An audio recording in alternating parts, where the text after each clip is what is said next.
How are you, Hello. Ronna? Very good, very good. Busy Good. week. Busy week, yeah, busy week. So it's business as usual. When you work at home all the time before this, it's no different now, actually. So I had something really sweet happen to me yesterday. One of my partners sent me a work from home care parcel, oh, which nice. had snacks in it. It had a lovely coconut face mask, some stationery, and the thing that and some immune boosting vegetables. There was ginger in it and garlic in it, and the thing that made me absolutely howl with laughter, there was also a roll of toilet paper. Excellent. Howl with laughter. That's like gold. Brilliant. Well, my doctor thought it might have been the cause of the toilet paper crisis, the fact that Kaltwasser Communications in Nuremberg were sending toilet paper to all of their partners and clients. Excellent. Ronna, I wanted to say last time. There's a reminder for Shell. That's the reminder to start this meeting. I love the typewriter behind you. Oh, cool. Yeah. I was actually, I sent a photograph of it on LinkedIn today because one of my contacts had pointed out, why on earth do German typewriters not have QWERTY but QWERTZ? And I said, well, it's because a QWERTY typewriter is designed so that it spreads out the most commonly used characters on a manual typewriter. And I sent him, because it's a German typewriter, it's a German continental typewriter. So I could show him that it was a QWERTZ typewriter rather than a QWERTY. I've got a QWERTY, but I've got several typewriters in the garage, but my wife bought me this. Let's see if I can get it into the shot here. Kind of up a bit, Shell, up a bit. That's it, that's it. Oh. Yep.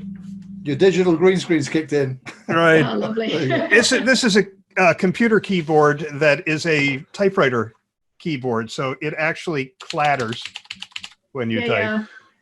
Yeah. It has a return carriage, which you can set up to be the enter key. By the way, you notice Zach's return for a second edition. Hey, Zach. Hi, Zach. Good to see you. Oh, yeah. And the platen, one side scrolls your screen and the other increases and lowers your volume. So, oh, fabulous! You know, that was a birthday present to my husband, who always wanted an antique typewriter. So I bought it when I was heavily pregnant with my son, who's now 18. Cool. So someone had to carry it out of the antique shop for me because it was way too heavy for me to carry at the time. Excellent. Yeah, I didn't do a reminder of this morning. I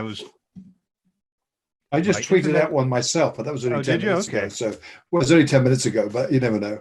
So maybe I will. I was thinking that we'd see how many people had put it in their calendar. Well, 3 of us, 4 of us, actually, good to you.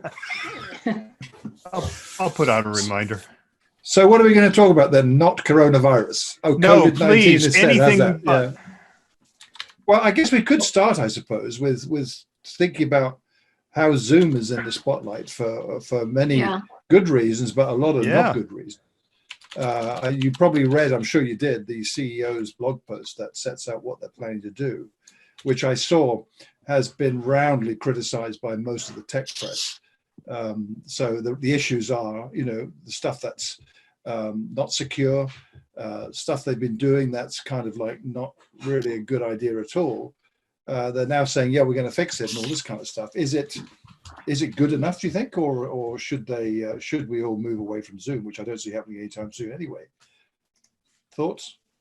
And so you're referring to the Zoom bombing and things like that, right, Neville? No, it's the deeper issues. The deeper issues with Zoom, where privacy issues, data sharing without permission, issues related to the tech itself. There's a whole ton of stuff which the CEO addressed in a public blog post either yesterday or today. I saw it today, and setting out like a 90-day program to fix all the wrong things with Zoom. So he talks. One point I thought he made was quite good, that Zoom was designed originally as an enterprise level tool for business with a lot of serious business support behind it, and has been grabbed by consumers, and it's now 200 million daily active users compared to, I think, 20 million or 2 million. I can't remember the exact numbers. Huge increase that he's saying is behind some of the issues. That said, I think from what I've read, particularly in The Verge had a pretty critical piece today, that's all fine. But these security issues and data sharing without permission aren't to do with that at all. Those are behavioral things. So all that debate's currently going on. So I saw TechCrunch published a note Monday saying the message to consumers particularly, and indeed people working from home, is use Zoom at your own risk. That's what they're saying. So yeah, I shared his post on Facebook today, as others have, but I directed it to Josh Burnoff. Hey, Tom. Hey, Tom. Good to see you. Yeah, good to see you, Tom. Welcome back.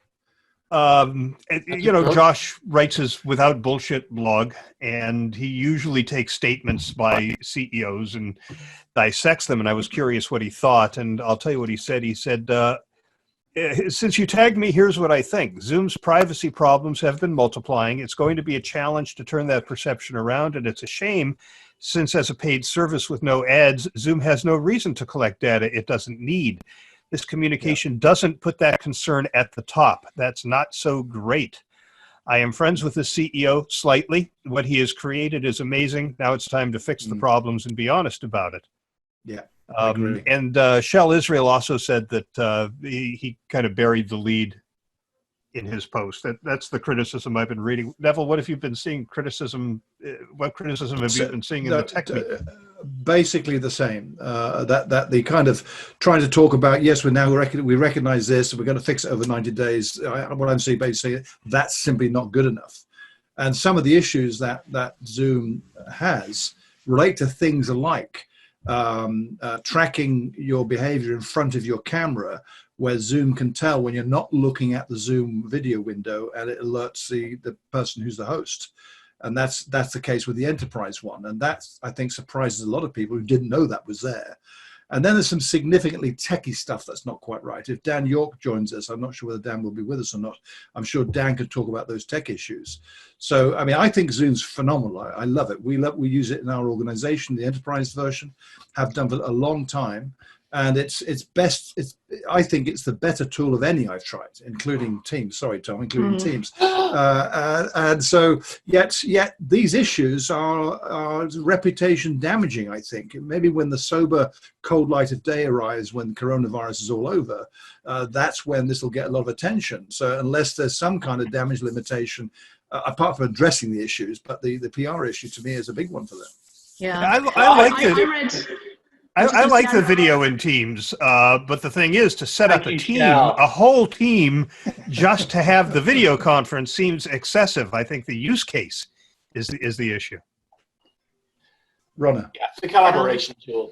I mean, I think it's fascinating from a PR comms perspective to see how rapidly the narrative changed from darling to tech issue to privacy. And to me, they're just getting it's the same tech narrative arc that all tech companies have been going through for the last 2 years, right? And that's part of success. That comes with success. The product's got to back up the success. Yeah. I was just going to say, I read the piece in The Intercept a couple of days ago, which basically was headed, Zoom meetings aren't end-to-end encrypted despite misleading marketing. And everyone who works with me know that I'm conscientiously changing synonyms and abbreviations into full-time terms. How's this for a statement from Zoom? Currently, it's not possible to enable E2E encryption for Zoom video meetings. Zoom video meetings use a combination of TCP and UDP. TCP connections are made using TLS, and UDP connections are encrypted with AES using a key negotiated over a TLS connection. That's the kind of stuff like we talk about, actually, Ronna. If Dan was here, he'd talk to that, no question. I think the point with that is actually they have stated quite clearly, and it says it somewhere in the interface, that Zoom connections are end-to-end encrypted. They say that they are. Yeah. And clearly, that's not true at all. So they need to address that one head on, and they still haven't done that. How big is their PR? You know, I'm assuming it's not very large, right? They're probably just drowning in this stuff. It's so hard when you're in coalface. I think their headquarters office, the marketing guys, and they put out this with TLAs all over it, and it's a hard one. It's hard to kick them. Yeah. Yep. Their headquarters office, I think, is in San Jose. It's in the same building where our San Jose office is. It's not a huge building. I think they don't have that many people. They're probably scaling up just to deal with this. But I was thinking, I read many years ago a book on the making of Star Trek, the original series. And one of the things that they said is that the authors who were writing the story outlines would say whenever somebody had to come up with some technical reason for this to happen, they would just say tech. And then some of their specialists would come up with the gobbledygook that you would hear about phase couplers and things like that. And the statement from Zoom on the end-to-end encryption, Rana, sounds like somebody said in the PR department said tech and handed it over to an engineer. Yeah. No, but I understand where the weakness is. It's to do with people calling in over a telephone line. So they can provide end-to-end encryption on the element that they have control over, which is all the voice over IP. But as you say, they've said that they're using a different definition for what end-to-end encryption means, and that's not on. I don't care how, we've all worked for small companies and large companies. It really doesn't matter what size your PR team is. You should not be lying and being economical with the truth. Yeah, I completely agree. But I also think it comes back to the kind of core essence of the company. It's really hard to fix these problems on the fly when popular, and it's got to be at the core. And I think that's a journey we're seeing a lot of companies go through at the moment. Yeah, and I live in Germany, and data privacy is going to continue to be a very important point. Where are they on GDPR, for example? That's not something they've got a choice to be part of or not. If they have customers in Europe, in the EU, then they have to meet GDPR guidelines. Yeah. Don't you think that's actually going to be difficult to keep that focus, Ronna? I think GDPR generally, the regulation, indeed regulating it apart from anything else, but the notion of privacy as defined under that regulation, in light of what's going on across the continent, indeed globally right now. Talk you keep hearing that surfacing in the mainstream media quite consistently, certainly here in the UK, about the need to track people who may or may not be infected, and how's a good way of doing that? That's with mobile phones, with GPS, with all sorts of things. The privacy issues, is this potentially a case where people are willing to give up on privacy issues for the greater good? That has happened before, but does at the same time offer an open door for governments particularly and state actors to set the scene for some severely bad things that are likely. We know what governments do and things like this, and that concerns me quite a bit, I have to admit. And I'm not seeing a larger debate yet. Maybe it's waiting for something, I don't know what. But what are your thoughts on that? Because I don't think GDPR is going to stop any of that. I think people are going to choose with what they spend their money on, or in this kind of case, what they spend their eyeballs on. I know when I'm choosing software, I'm making very discriminating choices between which software I use. And when it's, for example, when it's a piece of American software and I'm choosing to use it, then, as with our call last week, we agreed we would put it online. So if there's a security issue, it's online anyway. And that was, from my perspective, I don't say anything in this kind of context. I am expecting that it's going to be free to view. So I go in with that mentality. Either it's private, or unless I know that it's locked down private, then I assume that it's wide open. Mm. There's a great phrase: if the product is free, the product. Yeah. How are you paying for it? It's funny. Like, I think GDPR is super interesting because it's the governments that brought in the protections for the consumers, whereas the consumers themselves are quite happy. They don't. Not in Germany. Not in Germany. In Germany, people are very happy to have that protection. They want that protection. I would say even the youngsters. I mean, the youngsters. probably have a fairly pragmatic approach like me. They expect things that are, as you say, if it's free, then how are you paying for it? They don't necessarily sort of rationalize it in that way. But in the culture that, and bear in mind, I'm a Brit who's been in Germany for 20 years. So I've got this sort of, Chinese wall down the middle of my brain because I feel very German sometimes. I've got a German passport now as well due to Brexit. So I feel very German in some respects and very British or Anglo-American in other, just in the ways that I think. But data privacy will continue to be a trend in Germany. And I've seen that personally through pieces of research on data privacy that I've done for companies like Fujitsu in the past. You can see very, very clear difference of opinion in the German market as opposed to the Chinese market that is absolutely anticipating that there is no personal privacy.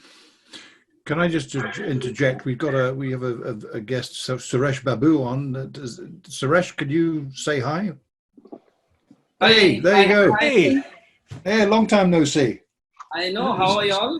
We're doing well. Good to see you. Suresh was the host of Digital India, which was a FIR podcast for quite some time. Cool. So, how are things in India, Suresh? In India, it's pretty different here, and it's like complete lockdown and completely. We never expected this much, but however, the government is doing a lot of things, and we are trying to be safe at home. Almost all the entire country is on lockdown, and so we are trying to do a lot of things. I mean, businesses, for example, our trainings used to be classroom trainings, but now we are thinking entirely different. So it is very new, and every business, and especially people who are, the laborers, and they are going through a lot of things. They did not have things like they could not go to their hometown because they're laborers, and they are struggling a lot. Sorry. So there are a lot of things going on, which I will share with you. I just joined. I thought it is 11 o'clock. Then I realized I tried to convert it. It was like 10:30. So that's time zones. Time zones. Yeah. That's okay. We're just getting started. All right. Cool. So Zach, I know you were about to say something a little bit ago. Well, I was just wondering if this might kind of follow the same road as Facebook. Facebook has repeatedly gotten in trouble with data privacy issues, and they put out kind of half-hearted apologies, and people say they're losing trust. They say they're going to leave, and then because there isn't really a better tool out there at the moment to do what Facebook can do, people stay. And Facebook is continuing to grow in countries. Even Germany is not growing as quickly, but it's still mid 20 million users in Germany and stuff like that. So is Google Hangouts or somebody else kind of poised to take over and make the privacy issue maybe part of their offering? Or is Zoom just kind of banking on the fact that, well, no one's going to leave Zoom in the next 3 months anyway, and that's when they'll need it, and by that time we'll have it figured out? I think there's a significant difference between Zoom and Facebook, and that is that on Facebook, it's the fact that you have amassed a collection of friends that all congregate there. Zoom, you never have to have been on Zoom before. If I send you the URL for this chat, you can pop into the chat. So I don't think there is the same stickiness with Zoom. If somebody comes up with something that is technically as solid as Zoom is, that can, honestly make the data privacy claims, I think people would be happy to switch. All it would take is a few people to start using it. And I was on a podcast a few weeks ago, and I can't remember the name of the service, but it reminded me a lot of Zencastr, which is the service I was using, but having some technical trouble with. And I said, this looks a lot like Zencastr. He said, yeah, I used to use Zencastr, but this doesn't have the drift issues, and it's got some other nifty features. And, there's no compelling reason to stick with the one that doesn't work as well. Facebook's different. It's, if you leave all of your connections as well, and you go someplace else, and there's just a small subset of them. I think these issues pop up constantly, don't they? I mean, we had all the same with Mastodon, Twitter, other services come and gone, setting themselves out as like the solution to your concerns about privacy. And yet they don't actually, and people drift back eventually. I don't know anyone who ditched any of those totally to go to some other service because of privacy issues. People talk about it a lot. Is this not just the nature of people? It's convenient. People talk about the outrage they express, feel, and so forth. When it comes down to it, they kind of keep quiet about things they're concerned about that they've articulated. Some leave, of course, some do take stands, but most don't. And therein, I suppose, if you consider an organization offering a service that are a bunch of bad guys, that's what they count on, not suggesting that for a second. I think Facebook has made a lot of errors in what they're doing, but they are a monolithic organization, are they not? I mean, what is it, 2 billion monthly active users and all that? What is that, a third of the world population using it? And like you said, Shell, I think you're right, to many people, if not most, there is no better place than Facebook as far as they're concerned, in which case the trade-off is you are going to be marketed at, you are going to be spied upon, your data is going to be used in ways you never would have imagined and you would never give permission for if you were asked. You weren't. If people really cared, they would leave, would they not? So therein is the dilemma. People won't go. Maybe Zoom will be like that. Yeah, I've noticed, Neville, you've been posting more on Facebook lately. I have actually, I have, and I'm a very reluctant Facebook user. I've been there since 2007. There I still am, and I occasionally pop up and say I'm happy about all this privacy stuff I keep reading about, and I'm still there. But I don't use it extensively the way I see most of my friends there are very active on Facebook. We all maybe are different. I'm more on Twitter myself. But that's a different platform again. I don't use that as an engagement platform per se. It's more a sharing platform. So each of us has our reasons, and I think all of us on this call, for instance, those of us who are on Facebook, we're still there, right? We are. Well, I'm sure many of us on this call, because we're communicators, these are all communications and engagement channels. So you pretty much can't leave, because even if you're using it proactively for whatever purposes, I'm an observer, so I want to see how different people, different age groups, from different backgrounds are using it. Whether it's as you say, as a sharing platform, as an engagement platform, as a collaboration platform, any of these good things. I see Shell Israel joined us. Hey, Shell. Hey, namesake. How you doing? Long time no see. How are things? You don't look a day older. Hi, Jesse. Hi, namesake. I know Shell's dog, so. Jesse, where's your tail? Yep. Jesse's mooning the communications group. So what's new with you, Shell?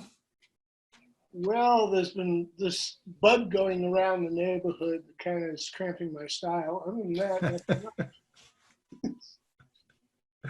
Excellent. Hi, everybody. It's nice to meet you who I don't know. Likewise. We did introductions last time and it took half an hour, so we're going to forego that. Well, Shell, you can do us a 15-second intro. Yes. I'll do it. I'll do it for Shell, since we share the same name.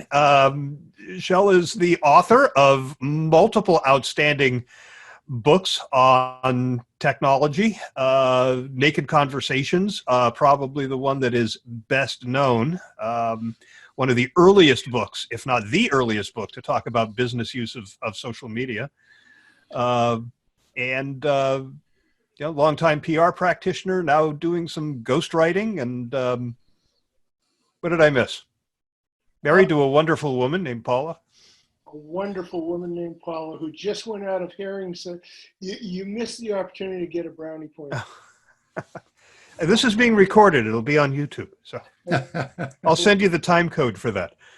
I do look at, it appears that I look like I'm in the witness protection program right now.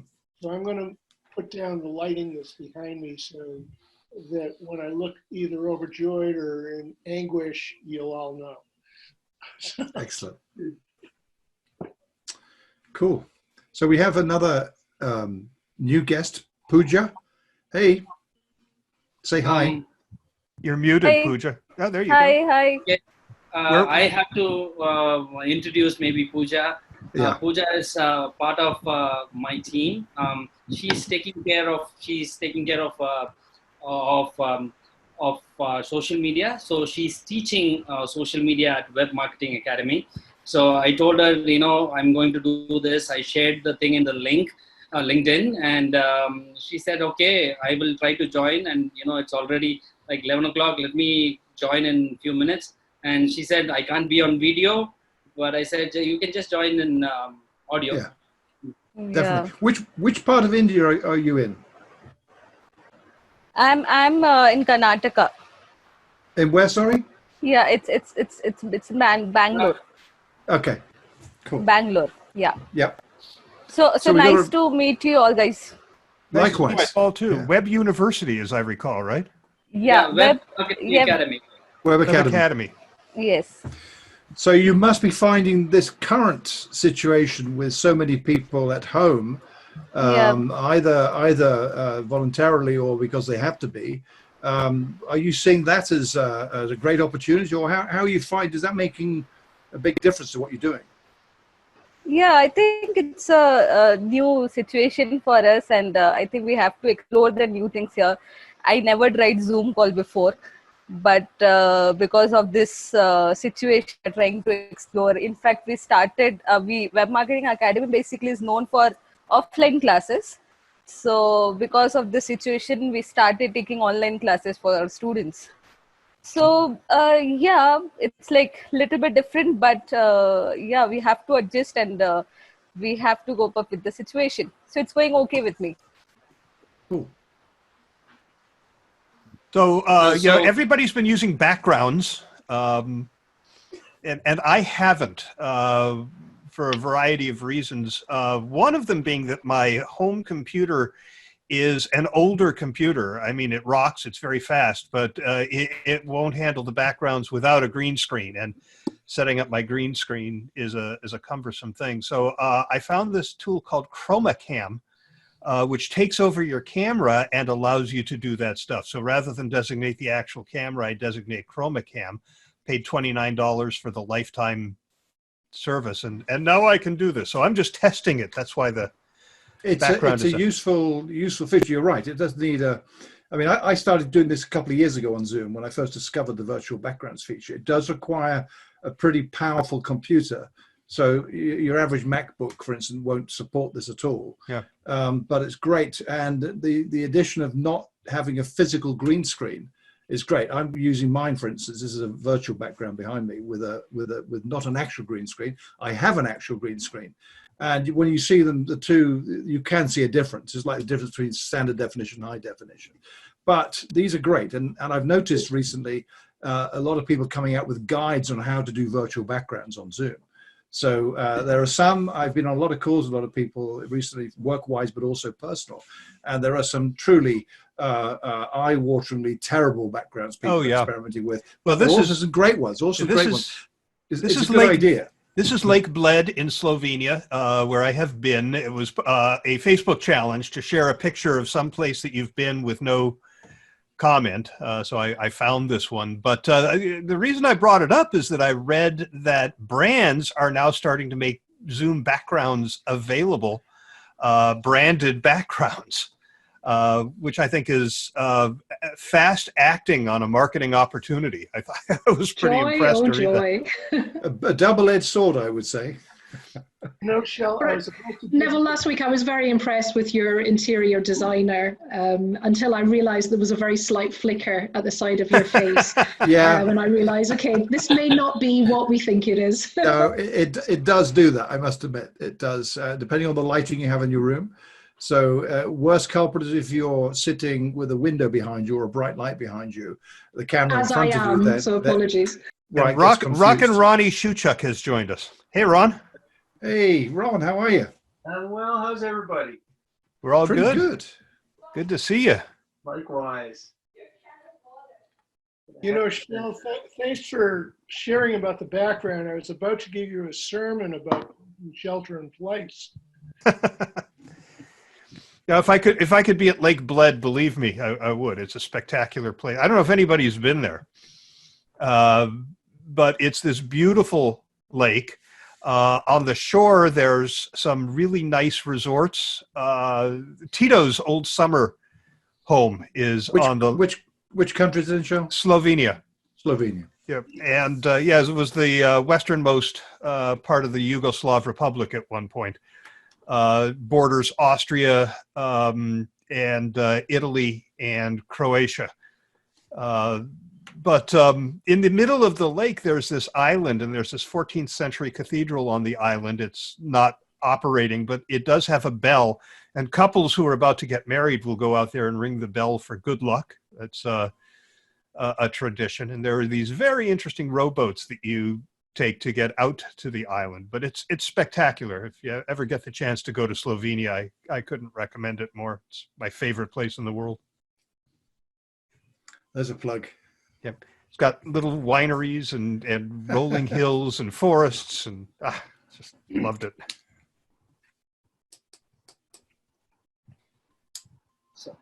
So and I also have an Oculus Quest, by the way, the wireless VR headset, and while sheltering at home, the ability to put that on and be somewhere else in that very realistic 360-degree environment it's great. Michelle, my wife, has the Oculus Go. Tom, you must have a 10:30 meeting every. Hi, Tom. I have meetings on the half hour and the hour every day, all day. We'll catch you for a whole hour one of these days. Yeah, next week. Good to see you, Tom. See you. Yeah. Thanks, folks. So Michelle has the Oculus Go, which is the VR headset that it's also wireless, but you can't put a program. There's no installing programs on it. It's strictly streaming. And she's spending time in that as well, going on rides at Disney World and the like.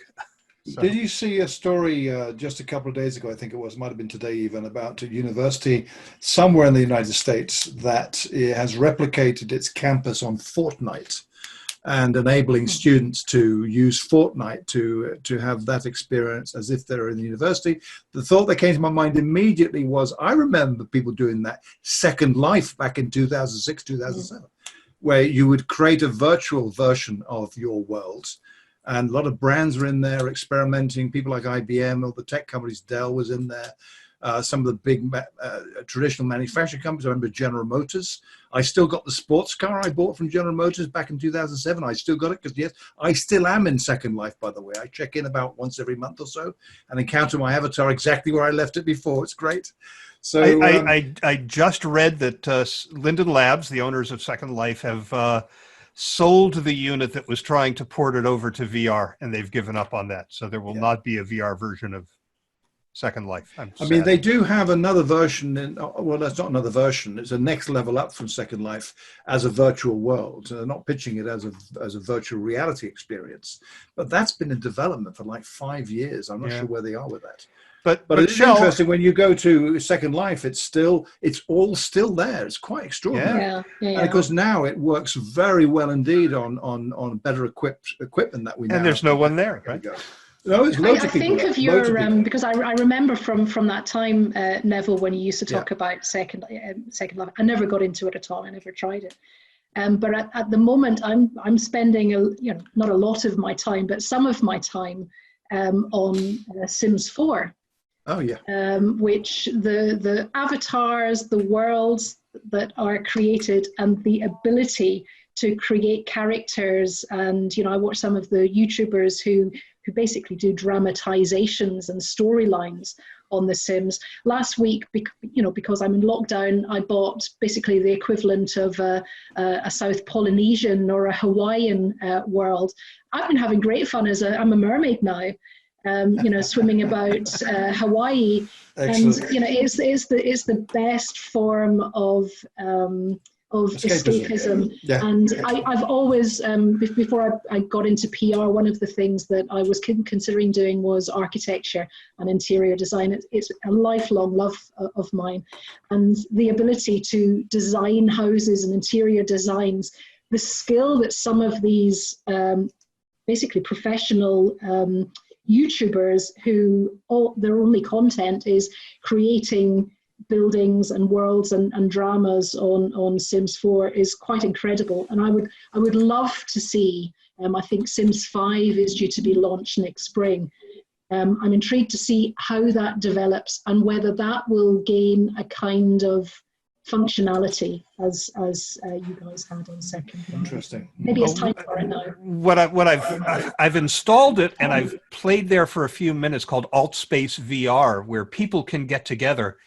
I get a weekly email that has the schedule of events that are planned, and I'm going to try one of those here eventually. But Shel, those of you who don't know, one of Shel's more recent books is called The Fourth Transformation, co-authored with He Who Shall Not Be Named, and talked about this. And I'm wondering what you're seeing with people sheltering in place and being stuck at home. Are people talking about this more? Are you seeing a potential for this to, be propelled more into the foreground and stick after the crisis is over?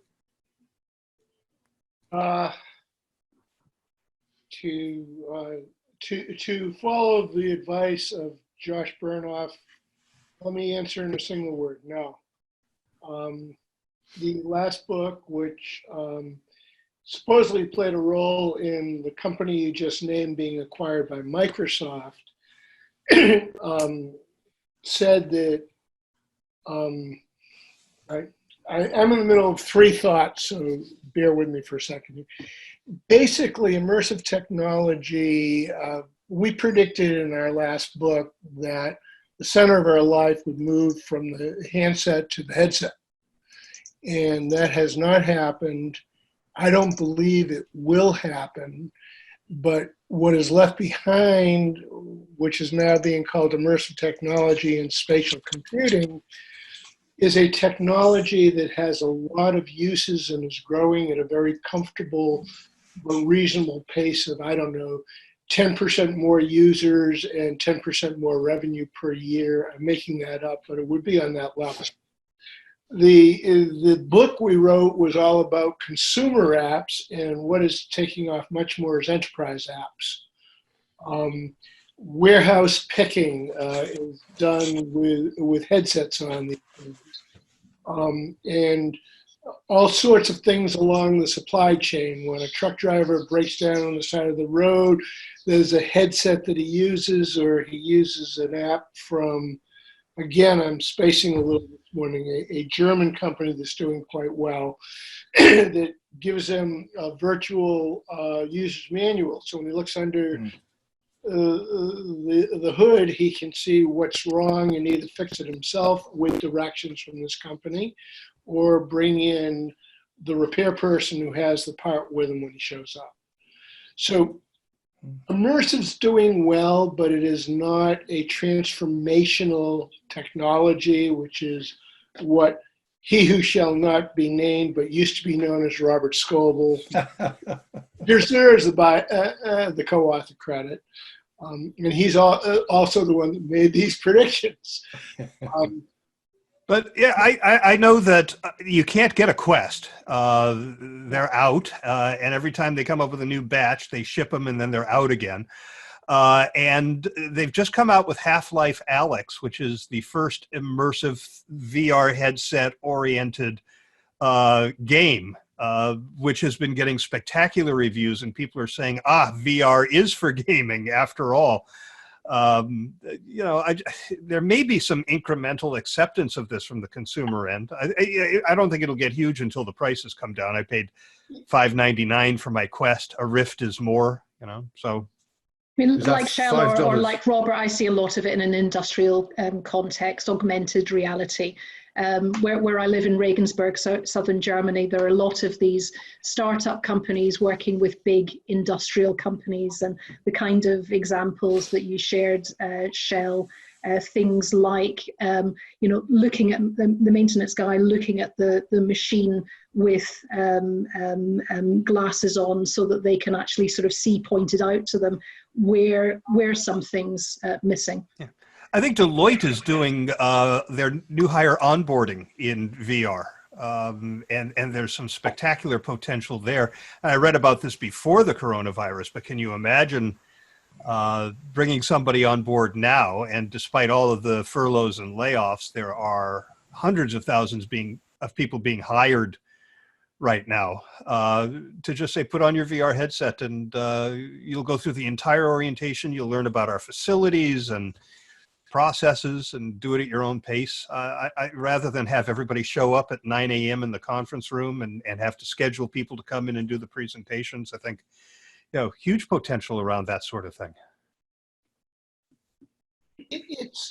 And Dan Gold has joined us. Dan is the host of the IABC podcast, among other things. He's muted, but in case now he's unmuted. Hi, Dan. Now he's muted. Muted, unmuted. Hello, everybody. Hey, good to hear you. Station's very big these days. So am I the only one with a VR headset? Just finishing up that thought, Shell and Rona. The gamers have always loved immersive technology, especially gamers who have money to pay for some pretty expensive equipment that goes beyond the headsets. You need the bandwidth, you need the space. If you're going to be wireless, you need an empty room. The migration from gamers to social applications, which in the fourth transformation we believe would happen, is where I see a gap that is actually an abyss, and I don't any longer see a natural transformation from walking around with one of these in front of your face to walking around with something that looks like this. Will let me right now see all the names of companies from my book that I have forgotten, and while speaking I can call it up and then say it to Shell when he asks a question. That just isn't any closer today than it was 5 years ago when we were researching the book.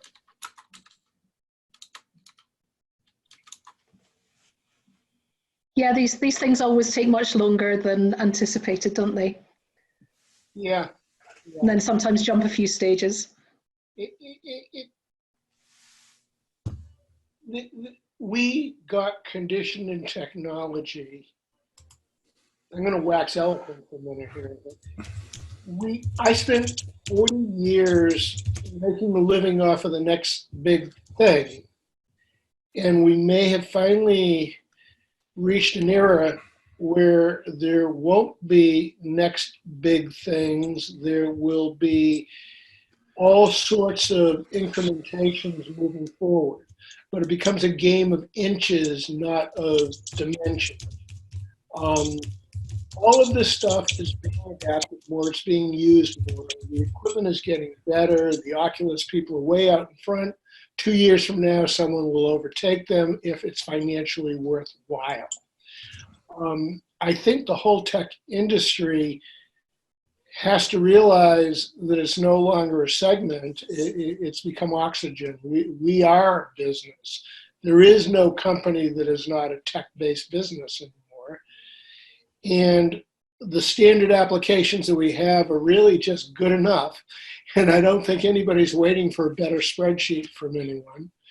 And the issues now become how AI changes how we use it, how the Cold War with cyber hackers gets a little bit more under control.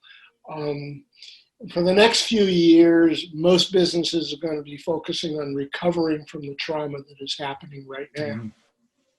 So, okay, I'm done waxing.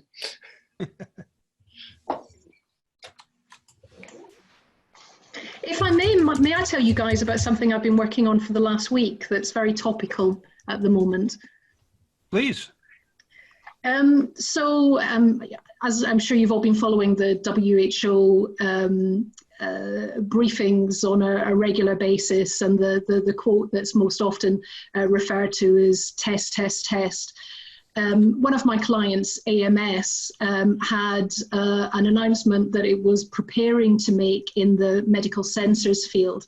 And over the last week, we've actually accelerated it because what it is, it's medical sensing technology that is actually able to basically help systems developers, test systems developers to make far more reliable tests. And because of that sort of mixture of reliability of the sensors, accuracy of the sensors, and a range of different factors, and the fact that they're so small, basically it's the same spectral and optical sensing technology from the mobile phone industry. AMS is a supplier to 15 of the the leading mobile phone brands around the world. And what they're trying to do is basically to make sure that they're in contact with the right companies that are trying to design these tests now, whether it's the larger lab-based tests or more pertinently for the need just now, tests very similar to a pregnancy test, where you apply the biological material to a stick. You then wait a few minutes, and then a coloured line demonstrates, do you have the condition that it's being tested for, or do you not have the condition that's being tested for? And because of the nature of the technology, it can cover a range of different factors. So, for example, it can cover both the antigen of COVID ID or the coronavirus, or the antibodies that are developed. So it's a very powerful technology that we really want to try and put in the hands of the right kind of people. And a number of conversations are already happening in the background, but I've been sharing, and the announcement was just made late last night from on the AMS corporate feed, and I'm just very keen to get the details of this out as widely as possible on this, third degree of separation. You may not necessarily know someone in the right business, but perhaps contacts of your contacts know someone in the right business. So do please share it. I've shared it on LinkedIn, I've shared it on Facebook, and I've shared it on Twitter. And in the Zoom chat, yeah. So could I ask about a little bit more about information on like the practical application to the everyday person? So, like for me, how can I, like if I was to be able to utilize this technology, how would I be able to do that, or how would I be able to help make that happen, kind of? Well, what we're trying to do is we're trying to make sure that AMS is put in contact with the right kind of company. So diagnostic test and systems developers building COVID-19 testing systems, either for laboratory-based PCR tests, that's what WHO is always talking about, or similar to this pregnancy stick, which is just the easiest way to sort of explain what it looks like. It's called a lateral flow test. And these lateral flow tests, because of the nature, I think it's called multi, I'm going to get the word wrong, capability, which means that on the same test kit, it could be testing for the antigen, so the virus itself, but also for in antibody detection, which again, I've been lapping up all the free to access briefing materials from companies like McKinsey, Harvard Business Review. They're all making their information and analysis available on these fields. And there was a great article yesterday, I think it was, certainly I saw it yesterday, in the Harvard Business Review talking about why is home-based testing so important to preventing cases of further cases of COVID-19, and what do we need to get there? So there are a whole list of criteria, and based on the work that I've been doing on this announcement for the last week, it fulfills a large number of those criteria. So, not just because it's my client, but because I really feel passionately, I want to make sure that this technology, at least the existence of it, is known by, obviously AMS is in contact with a lot of the known companies in this field, but I think we're going to have a very large number of unknown companies, whether it's from established companies in other lines of business. I've been laughing during the week about the idea of car companies making ventilators and vacuum cleaner companies making ventilators, but hey ho, it looks as though it's going to happen. So we'll see if that does actually happen. But breweries and distilleries making hand sanitizer. Yeah.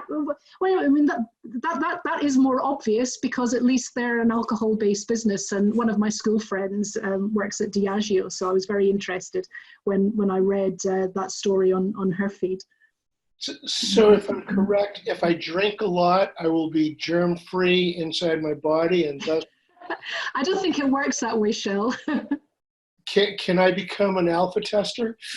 I think it needs to be pure alcohol. It would kill you. It'd be killer cure, wouldn't it? This was a really inopportune time to cough, but I am alone, and and you did it into your elbow, so. Well done.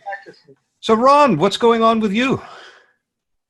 I have been kind of not busy for quite a while, and just really very recently have signed on to a big corporate project where I'm going to be doing, it's like a history project, and I will be probably having to interview dozens of people for this project, and was completely counting on being able to do that by traveling to different locations and sitting down and doing interviews. Now the entire thing is going to have to be done online, and we have set up I just had a Microsoft Teams meeting this morning with the project team where we're trading notes about a planning session we're going to be having, and we've set up a SharePoint site for the project team.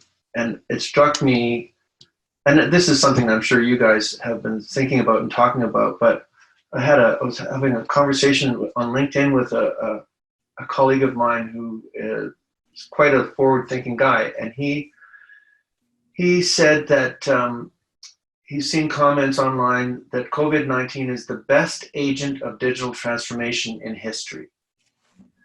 And the conversation I was having with him was about how I think that the promise of kind of Enterprise 2.0 has not really been met in general terms in the overall kind of employee population. I remember going to the Enterprise 2.0 conference in Santa Clara back in 2012 and seeing all the next generation intranet providers and all these kinds of collaborative tools and so on, and then coming back into the environments that I was working with and into the client environments and seeing a real huge reluctance to adopt these things. And still today, even though Shell was saying we're all technology companies, predominantly in the circles that I travel in, email has still been the predominant way to collaborate, and sharing documents, drafts of documents, and then commenting on them and so on.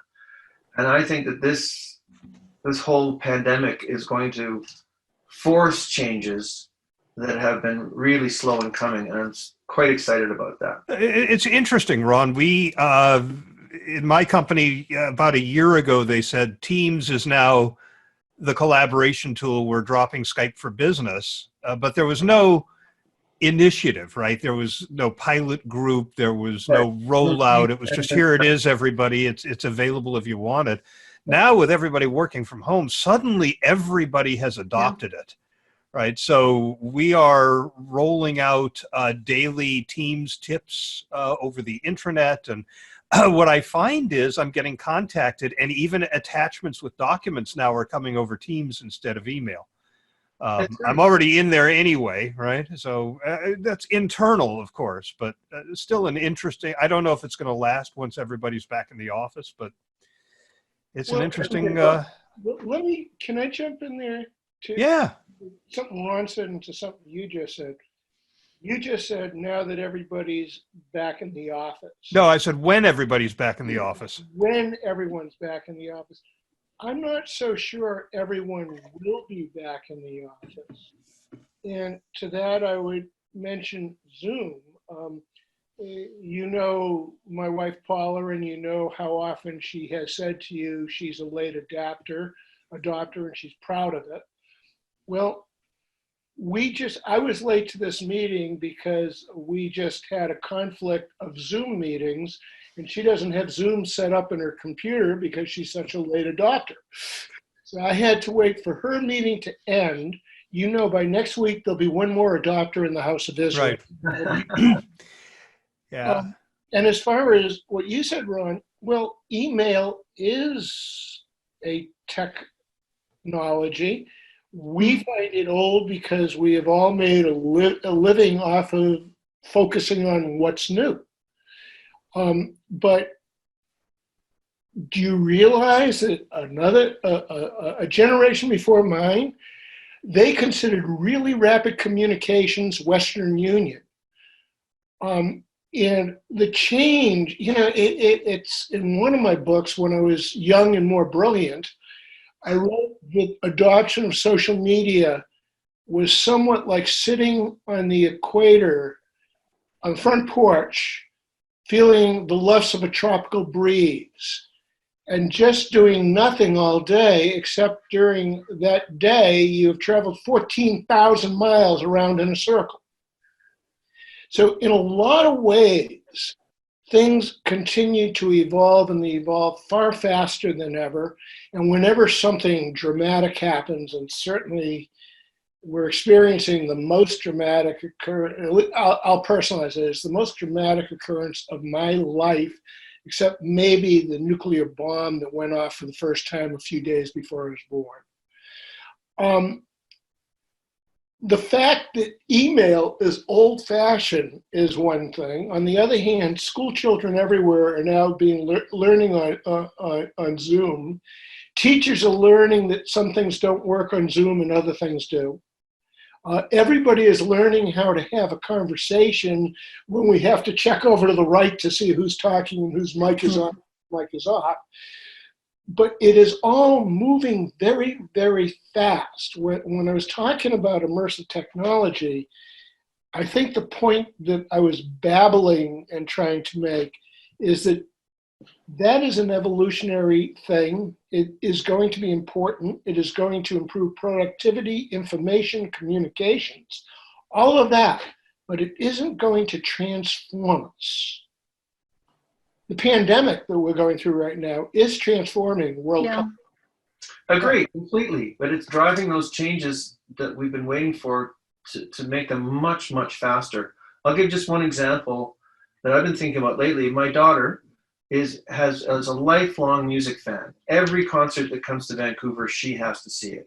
She has she actually spent her own money to fly to Toronto to see the Rolling Stones a couple of years ago because she just had to, even though she's working as a server in a restaurant, had to save for it.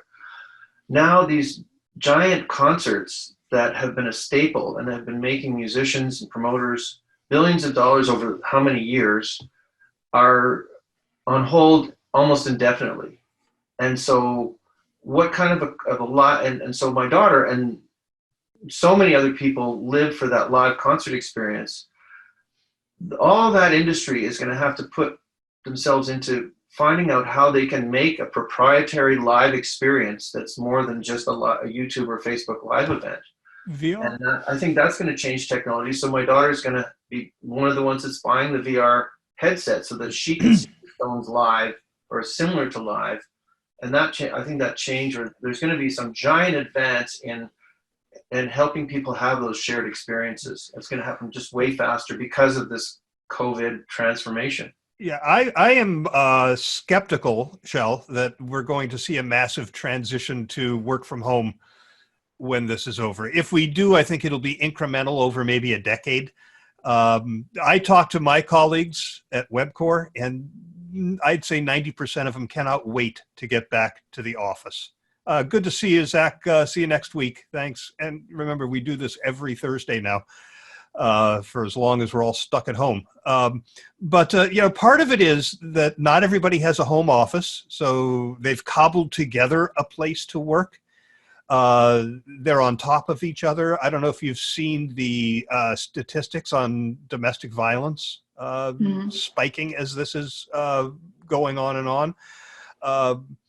And there's also that notion of community, wanting to be with people. I mean, this is great for being able to transact and have the meeting, but I'd really rather be in a bar having a drink physically with all of you. I'd rather be on the lake that seems to be behind you. Yeah, that's Lake Bled in Slovenia.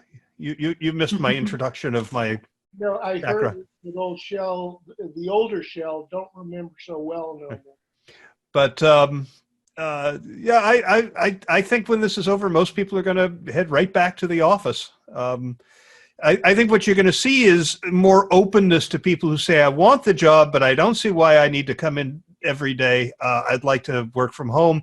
And you'll see more openness to companies saying, we want to hire that person. They don't live in our city. Do we really need to relocate them? Can't that person work from home? So I think you'll see it be adopted that way, case by case, rather than a sweeping policy that says, we're now a virtual company. I've certainly made a career of not living in the same place that my clients operate. It's doable, but in 20 years ago it was unusual. These days it's not quite so unusual. But to your point, you were sharing earlier today, Shell, that IABC isn't going to be happening. Yeah, the conference isn't going to be happening in Chicago. It's going to be happening online. That's maybe the first time that it would be worth me joining the IABC, given that I'm never actually traveling around the world to go to these things. Yeah, I'm going to miss the conference. The IABC Fellows Dinner we're now talking about doing it over Zoom. Everybody have their dinner in front of them. And, it's not the same. It's acceptable. It's a good alternative, but man, I can't wait for 2021 and to be able to go to wherever the conference is and network with those people and hang out. And it's, face to face is just so important. All communications technology is going back to the telephone and probably the Western Union is the next best thing to being there. Yeah, I heard somebody once say that any communication that is not live in-person face-to-face is a corruption of live in-person face-to-face communication. That was a keynote I heard somewhere. You could actually hug. Yeah. I don't know if you saw the picture of Conan O'Brien and Andy Richter hugging. It was side-by-side images, and they both had mannequin arms around them to make it look like they were. Anyway, it's 11 and I need to get back to work. So it's the end of my day, so I need a second glass of wine. So lovely to spend the evening with you. It's wine o'clock somewhere, right? Yeah. Can we vote on which one we prefer? Sorry? Can we vote on whether we prefer what Shell's going to do versus what you're going to do, Rona? Well, we're on Pirates of the Caribbean with the kids, so we're sort of home cinemaing at the moment. So I'm looking forward to the second installment again. Yeah, there you go. All right, see you all next week. Good to see you all. Bye. Thanks for joining us, Shell.